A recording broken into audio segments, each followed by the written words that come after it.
అందరికీ ప్రభు నామములో శుభములు తెలియజేస్తున్నాను. ప్రియమైన వాళ్ళారా, అందరు బాగున్నారా? అందరు ప్రార్థన చేస్తున్నారా? ప్రభు ఈరోజు మీతో మాట్లాడే భాగ్యాన్ని ఇచ్చినందుకు ప్రభుకి వందనాలు తెలియజేస్తున్నాను. మరి ప్రార్థన చేస్తున్నారా? ఎలా ప్రార్థన చేస్తున్నారు? ఆసక్తితో ప్రార్థన చేస్తున్నారా? నామకావస్థ ప్రార్థన చేస్తున్నారా? ఏదో ప్రార్థన చేస్తున్నాం కాబట్టి ప్రార్థన చేస్తున్నారా? ప్రార్థన చేయాలి కాబట్టి ప్రార్థన చేస్తున్నారా? నిజంగా ఆసక్తితో చేస్తున్నారా? మీరు మీ ప్రార్థనను బట్టి, మీరు ఎలా ప్రార్థన చేస్తున్నారో దాన్ని బట్టి ప్రభు మీ జీవితంలో అద్భుతాలు జరిగిస్తాడు. యాకోబు పత్రికలో ప్రియమైన వాళ్ళారా, మరి ఇక 5వ అధ్యాయము 17వ వచనము 18వ వచనంలో మనము ఒక్కసారి ధ్యానం చేసినట్టయితే, ఏలియా మన వంటి స్వభావం కలిగిన మనుష్యుడే. వర్షింపకుండునట్లు అతడు ఆసక్తితో ప్రార్థన చేయగా 3.5 సంవత్సరముల వరకు భూమి మీద వర్షింపలేదు. అతడు మరలా ప్రార్థన చేయక ఆకాశము మరి వర్షం ఇచ్చాను, భూమి తన ఫలం ఇచ్చాను. ప్రియమైన వాళ్ళారా, యాకోబు ఏలియా ప్రవక్త గురించి ఆయన పత్రికలో మరి ప్రస్తావించడం జరిగినది. అనేక విషయాలు ప్రస్తావించారు. ఇది కూడా ఒక ముఖ్యమైన విషయంగా ప్రస్తావించడం జరిగింది.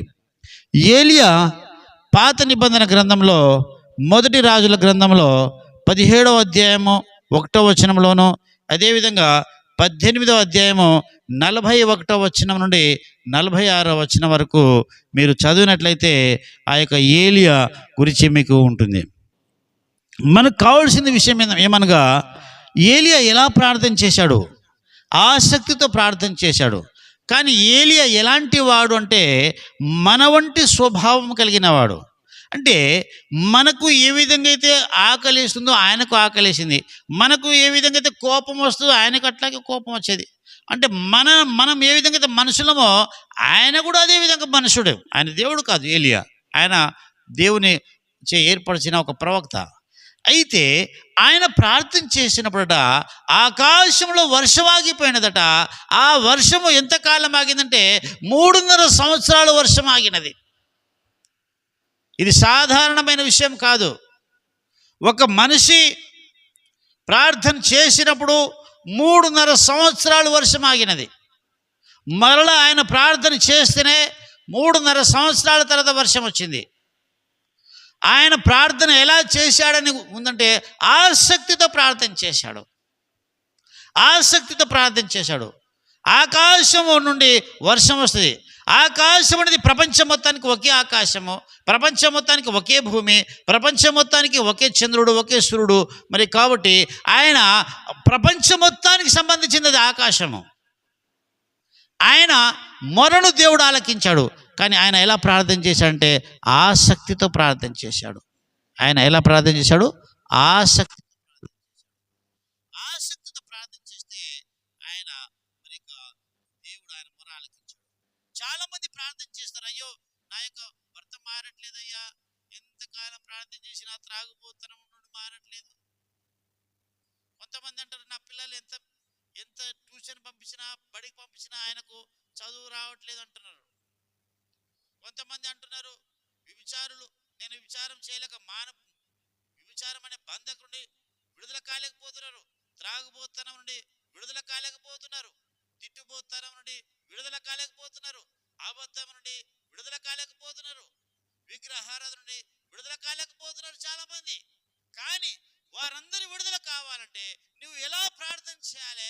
ఆసక్తితో ప్రార్థన చేయాలి. ఆసక్తితో ప్రార్థన చేసే ఓపిక నీకు ఉన్నదా? దేవుని కొరకు కనిపెట్టుకునే మరి ఓపిక ఉన్నదా?